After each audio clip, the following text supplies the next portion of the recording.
I'll see. Joining us is media expert and podcast host Jacquie Jordan. Thank you for being with us. So the union has called this deal exceptional with meaningful gains and protections for the writers. Anything more you've learned about the specifics of this tentative deal?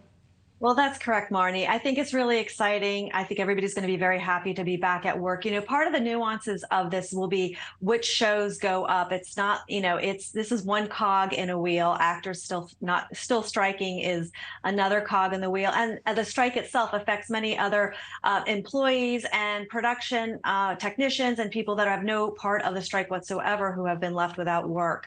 So, what's also very interesting is the Drew Barrymore last week got some backlash because her show was running. And what folks don't recognize is there's a lot of nuances to who's in the union, who's not in the union. For example, Drew Barrymore, her show is very popular. It has a lot of actors on the show, just like primetime shows. So there's she has some writers that are in the union and other writers that are not in the union because it's considered daytime television or known as unscripted programming. But of course, as Marnie, as you and I know, there's no such thing as unscripted television, but the classifications for producers and writers are different. Even directors have their own guild. They're in the Directors Guild, but they've been affected by this strike too. So getting back to work is really important. But one of the deal points that, was left on, the last to be discussed and, really caught my eye, especially having just co-authored a book called Artificially Intelligent, How Do We Coexist? The whole idea of where AI is going to be participating in, content generation, in animation, and voice replication has become a really big part. And I think that the actors are going to really have to stand the ground on this point coming up. And if you saw the Netflix show from Black Mirror, Everyone Hates Joan,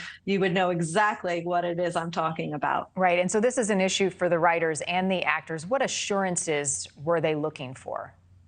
Well, I think, this happens in phases. So it's really interesting. We've seen this happen already when cable television came up. The writers weren't protected through cable television. We've seen this previously before television shows went into syndication. We all know notoriously, like the Brady Bunch, none of those actors ever received residuals from the success of that show. And we still get to enjoy the Brady Bunch show. So what happened here was the digital streaming piece, which was not under the writers' guidelines and how they receive residuals. A lot of them get pay or play performances, which means they get a one-time fee, even though the streaming digital companies get to run the show multiple times, unlimited actually, to their subscription base. So those are the type of things that needed to be hashed out. The whole genre of reality television, things like Survivor and Big Brother, really came in from the last writers' strike because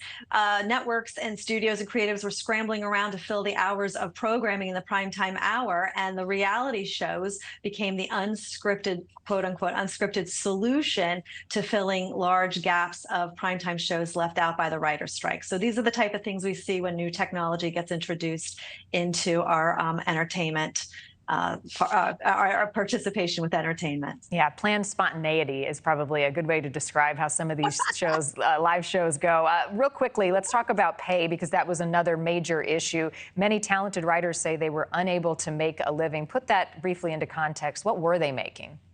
Well, the last standard that I know, and I don't know specifically, but the last standard that I was working with was a $2,200 a week base for many writers. So, to achieve that, when the writers go on strike, they also affect the base for everybody else, because when the writers' pay goes up, everybody else has a leg in it, especially the unionized production assets that get to participate in the shows. So we're getting to see this, but I know the back end piece was a really big piece for it's a bigger piece for the actors as it is for the writers, because without the writers, we wouldn't have the films and the shows that we so enjoy. Yeah, and now we focus on the actors. Jacquie Jordan, appreciate your time.